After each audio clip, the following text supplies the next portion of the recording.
अस्सलाम वालेकुम। मैं अमाद ख़ान बात कर रहा हूँ तहसील अलीपुर से। मैं आज 30 जनवरी है, 30 जनवरी 2023। इस रकबे के अंदर मैंने चीज़ल हल लगवाया है। कल मैं वीडियो बना नहीं सका, ये कल लगा है। ये देख रहे हैं, ये चीज़ल हल लगा हुआ है। उससे पहले लैंड लेवलिंग करवाई थी।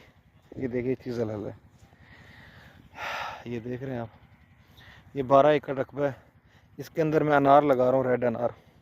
अब चीज़ल हल लगाने का मुझे फ़ायदा ये हुआ है कि इसके अंदर मुझे फिर अनार लगाना आसान हो गया। मैंने किसी गढ़े वाले को नहीं कहा कि वो आके मुझे गढ़ा खोद दे या अनार लगाए। मैं इसकी थोड़ी हाथ से मट्टी हटाता हूँ, अनार लगा देता हूँ।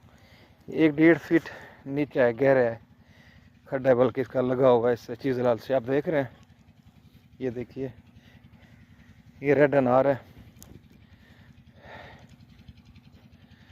14 बाई 10 पे लगा रहा हूँ मैं।